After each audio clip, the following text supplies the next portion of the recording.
अखेर शेतकऱ्यांना त्यांच्या हक्काचा पीक विमा मिळण्याकरिताचा मार्ग आता मोकळा होताना दिसत आहे.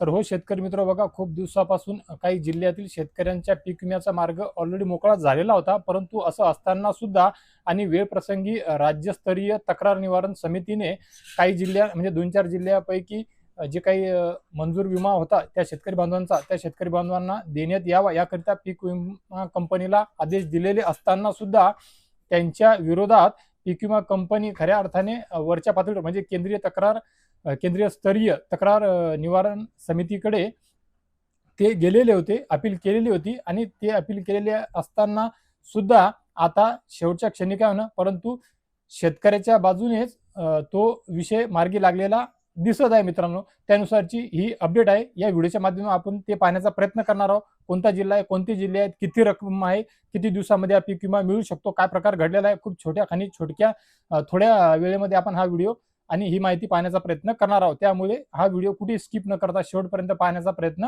करा मित्रांनो. तर बघा मित्रांनो, खऱ्या अर्थाने खरीप पीक विमा 2025 मध्ये धाराशिव जिल्ह्यामध्ये पीक विमा कंपनीच्या माध्यमातून आक्षेप घेण्यात आलेले होते मित्रांनो.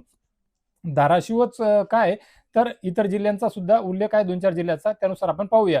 तर मित्रांनो, या कंपनीच्या माध्यमातून आक्षेप घेतल्याच्या नंतर ते केंद्रीय स्तरीय तक्रार निवारण समितीने नाकारलेले आहे मित्रांनो. त्यामुळे आता धाराशिव जिल्ह्यातील शेतकऱ्यांना जो जवळपास 336 कोटी रुपयाचा जो पीक विमा देण्यात येणार होता, परंतु कंपनीने वेगवेगळ्या राज्यस्तरीय म्हणजे राज्यस्तरीय समिती असेल किंवा विभागीय स्तरीय तक्रार समिती असेल, या वेगवेगळ्या निवारण समित्यांकडे आक्षेप नोंदवल्यामुळे हा पीक विमा शेतकऱ्यांना मिळण्याकरिता उशीर होत होता.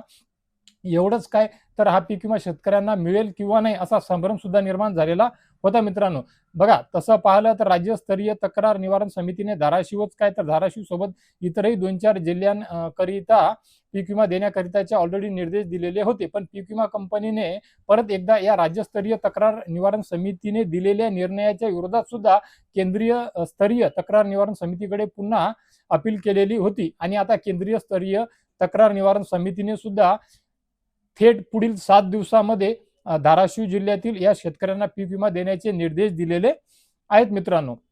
त्यामुळे आता कुठे ना कुठे धाराशिव जिल्ह्यातील शेतकऱ्यांचा पीक विम्यासाठीचा म्हणजे खरीप 2025च्या पीक विम्याकरिताचा जो हा लढा खूप दिवसापासून चालू होता, तो मार्गी लागताना दिसत आहे. त्यामुळे येत्या 7 दिवसामध्ये ही प्रक्रिया पार पाडून 7 दिवसामध्ये जरी सांगितलेलं असलं तरी सुद्धा कॅल्क्युलेशन दिसणे आणि कॅल्क्युलेशन दिसल्याच्या नंतर रकमा दिसणे आणि रकमा त्यांच्या शेतकरी बांधवांच्या आधार संलग्न खात्यावर जमा होणे याकरिता कदाचित वेळ प्रसंगी 8-15 दिवसाचा वेळ लागू शकतो मित्रांनो. आणि यामध्ये कुठलीही आता अडचण जर येणार तर नाही, येऊ सुद्धा नाही आणि आलीच नाही, त्या परिस्थितीमध्ये तशा कंडिशनमध्ये या सर्व शेतकऱ्यांना जवळपास 350 ते 350 कोटी रुपयाचा पीक विमा त्यांच्या आधार संलग्न खात्यावर येत्या आठवडाभरामध्ये मिळण्याकरिता सुरुवात होऊ शकते मित्रांनो. तर ही खऱ्या अर्थाने बऱ्यापैकी म्हणलं तरी चालेल, खूप मोठी म्हणलं तरी सुद्धा हरकत नाही, परंतु 350 कोटी रुपयाचा पीक विमा या शेतकऱ्यांना मिळण्याकरिताचा मार्ग मोकळा झाल्या संदर्भातली ही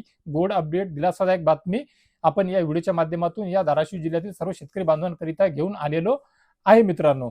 तर मित्र बघा, खऱ्या अर्थाने पीक विमा परिस्थिती खूप बिकट झालेली आहे. मागच्या वर्षीचा पीक विमा पैसे भरून सुद्धा मिळालेला नाहीये, मिळत नाहीये, त्यावर कोणी बोलायला सुद्धा तयार नाहीये. 17,500 रुपये देऊ असं मुख्यमंत्र्यांनी सांगितलेलं असताना कृषी मंत्र्यांनी सुद्धा त्या संदर्भात चर्चा करू, प्रयत्न करू, शेतकऱ्यांना पीक विमा देऊ. महाराष्ट्र राज्यामध्ये शेतकऱ्यांचं खूप मोठं नुकसान झालेलं आहे. या सर्व गोष्टी कबूल केल्याच्या नंतर महाराष्ट्र राज्याचे मुख्यमंत्री देवेंद्र फडणवीसजी यांनी मला ते कळवलं. माझा त्यांच्यासोबत संवाद झाला, या विषयावर आम्ही बोललो. एवढं काही सांगितलेलं असताना सुद्धा गेली 7-8 महिने झाले पीक विम्यावर आता कोणी शब्द बोलायला तयार नाही. ते 17,500 रुपये कुठे गेले, काय झालं, काय नाही झालं, त्या संदर्भात सुद्धा कोणी बोलत नाहीये. थोड्याफार प्रमाणामध्ये काही जिल्ह्यातला पीक विमा कॅल्क्युलेशन झालेला आहे, काही जिल्ह्यातला विमा मंजूर सुद्धा झालेला आहे. परंतु असं असताना सुद्धा राज्य सरकारच्या वतीने पीक विमा कंपनीला तो निधी मंजूर करण्यात आलेला नाही. त्याच्यापोटी सुद्धा खूप साऱ्या वेगवेगळ्या जिल्ह्यातील काही शेतकऱ्यांचा जो पीक विमा मंजूर झालेला आहे तो सुद्धा रखडलेला आहे, ते वंचित आहे, त्यांना सुद्धा मिळत नाहीये.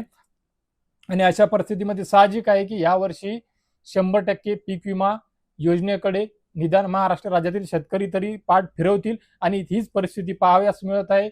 वेगवेगळ्या त्यांच्या कमेंटच्या माध्यमातून, विरोधाच्या माध्यमातून, निदर्शनांच्या माध्यमातून, आंदोलन मोर्चांच्या माध्यमातून शेतकरी थेट सांगत आहे. आणि सीएसपी पॉईंटकडे, सीएससी सेंटरच्या बीसीच्या पॉईंटकडे कुठेही शेतकरी सध्या पीक विमा भरताना, घाईगर्दी करताना दिसत नाही. कागदपत्र जमा करताना, गोळा करताना किंवा पीक विम्या संदर्भात नवीन आता चालू पीक विम्या संदर्भात कुठेही काही विचारपूस करताना दिसत नाहीये. याला सर्वस्वी जबाबदार खऱ्या अर्थाने आपले हे लोकप्रतिनिधी, राज्य सरकार आहे असं म्हणायला हरकत नाहीये मित्रांनो. कारण की महाराष्ट्र राज्यामध्ये एवढं मोठं नुकसान झालेलं असताना, आर्थिक मदत पॅकेज जाहीर केलेलं असताना, वाटप झालेलं असताना पीक विमा कंपनीची सुद्धा मदत मिळवून देण्यासाठी प्रयत्न करू असं सांगितलेलं असताना सुद्धा पीक विमा मिळत नाहीये. पीक विम्यावर कोणी बरं शब्द बोलत नाहीये. आणि साहजिकच अशा परिस्थितीमध्ये आपणच आपला पैसा भरायचा आणि परत नुकसान होऊ नये आपल्याला पीक विमा मिळत नाही. यामुळे एक शेतकरी बांधवांमध्ये न्यूनगंड तयार झालेला आहे आणि त्यामुळे शेतकऱ्यांनी या पीक विम्याकडे पाठ फिरवलेली आहे मित्रांनो. परंतु असो हरकत नसावी.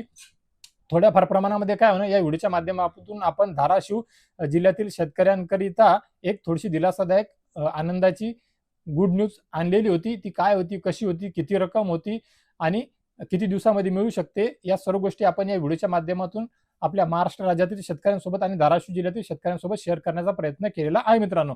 तर मित्रांनो, धाराशिव जिल्ह्यातील शेतकऱ्यांकरिता सुद्धा आणि महाराष्ट्र राज्यातील शेतकऱ्यांना सुद्धा ही माहिती मिळावी याकरिता आणि यासोबतच अजून एक पीक विमा संदर्भातली माहिती अपडेट थोड्याच वेळामध्ये लवकरात लवकर आपण घेऊन येण्याचा प्रयत्न करणार आहोत आज आणि उद्या 2 व्हिडिओच्या माध्यमातून. त्यामुळे नक्कीच हा व्हिडिओ आपल्या महाराष्ट्र राज्यातील तमाम शेतकऱ्यांपर्यंत, शेतकरी पुत्रांपर्यंत, शेतकरी बांधवांपर्यंत शेअर करण्याचा प्रयत्न करा मित्रांनो, जेणेकरून ही माहिती, ही अपडेट त्यांना मिळेल आणि कुठे काय चालू आहे पीक विम्या संदर्भात त्याचा स्टेटस सुद्धा त्यांना मिळण्याकरिता मदत होईल मित्रांनो. तर बघा मित्रांनो, या व्हिडिओच्या माध्यमातून तुर्तास एवढेच. भेटूया एका नवीन व्हिडिओच्या माध्यमातून तुमच्या आमच्या नवीन उपयोगी माहितीसह. आणि मी माझ्या प्रत्येक व्हिडिओच्या अखेरीस सांगतो आणि त्यानंतरचा नवीन एका व्हिडिओमध्ये आणतो. त्यानुसार भेटूया अजून एका गोड बातमीसह. तोपर्यंत धन्यवाद मित्रांनो.